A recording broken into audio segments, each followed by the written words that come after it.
we're back at the National Bowling Stadium in Reno, Nevada for the championship match of the $230,000 ABC PBA Senior Masters with John-Handegard taking on Dave Davis. Earl Anthony is here. I'm Mike Durbin. We're happy to bring this to you.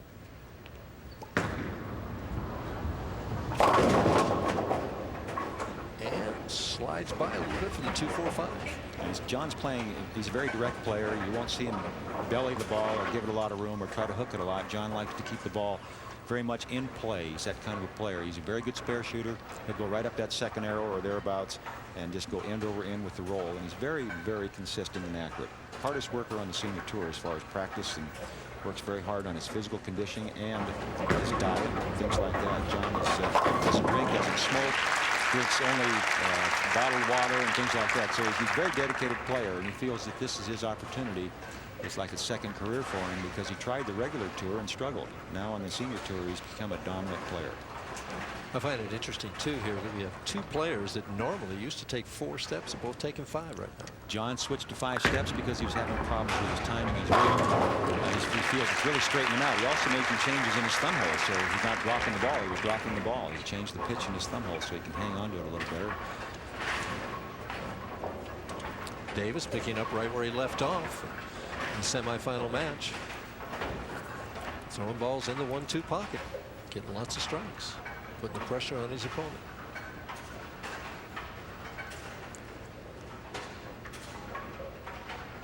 Free and easy. The great long swing, good follow through of Dave Davis. That one got away from him. And boy, you sure couldn't see it by his delivery. At least I couldn't. The follow through looked great.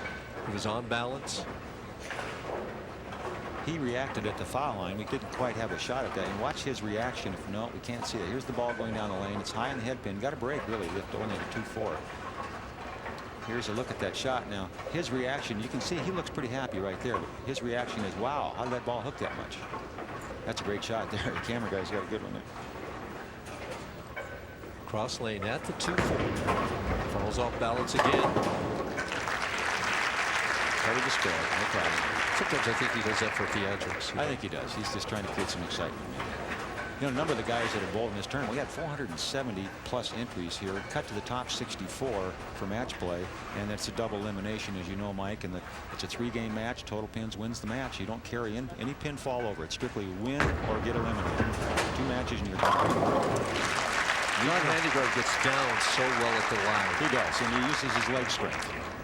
That's his family looking on. Yeah, John's family there. John lived in this area in Reno here for about 7 years, so he feels like he's home when he comes back here. He's very comfortable in this atmosphere. He likes those gambling communities. He lives in Vegas now. Huh? That's right. Maybe he just likes Nevada. I don't know. Very possibly. You know, this is the Senior Masters here was a little bit of a brainchild of, you might say, some of the people at the ABC, including Eddie Bauer. It's a takeoff of the ABC Masters Championships that's gone on for like 45 years.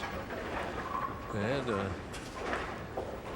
John's brother, Ted, is just a little bit older than John. Not too happy about that solid 10-pin. Pretty shot there. Easy spare for John. Cross lane at the 10-pin. John's probably missed 1 10-pin in about the last 15 years.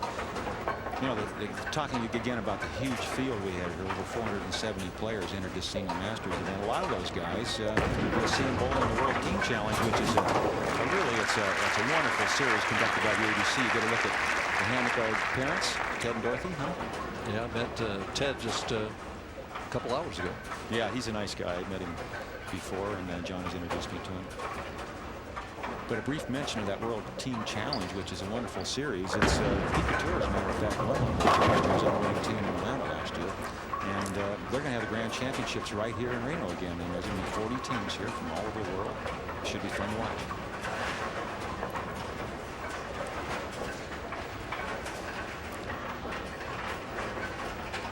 ABC tournament itself winds up actually today, right, Earl? Saturday, isn't it? Yes. Today's Friday. No, it's Saturday. That's right. Wrong day. I know what I'm thinking about. And the singles leader, familiar face, Matt Serena from Spokane, Washington, 826. Not bad. Doubles. Can you pronounce those names? Krupenbacher and Wombold? 1486. That was good, Mike. It was very good. Well, we've got a good match going here. Only one pin separating these two great players. Davis missed the pocket, though, the last two shots. So he's back in it there. Just tender touches that 7-pin. Right now, one pin separating the two great players. Two of the best on the senior tour right now. Well, John carefully places his fingers in, then his thumb, sets his feet. Look at the concentration. Doesn't even blink. Head's very steady to the foul line. Good long follow through. Heavy end over end roll. Just didn't get quite enough of a head pin, Mike. Perfect balance. So he just makes shot after shot after shot. Boy, tough spare here, though. 258. John's shaking his head a little bit. He's not quite getting the back end reaction that he expects. He expects the ball to go into a little bit more of a heavy roll and roll up to the pocket. It's not quite doing it for him. Is that because his speed might vary just a hair, or is that the length? That's a good question, Mike. I'm not sure which it is. I don't think John's speed is going to vary much. He's pretty consistent with his rotation, and there is the first major mistake in this match. Boy, that ball bounced a long way. I thought he had it covered. I did too, and there's John's fiancée. She So doesn't look like it bothered her that much. She knows John can come back. Unforced error here by John-Handegard. He throws it pretty straight at it. What would be a forced error? When you trip him or what? Did you see that ball bounce up again? I did.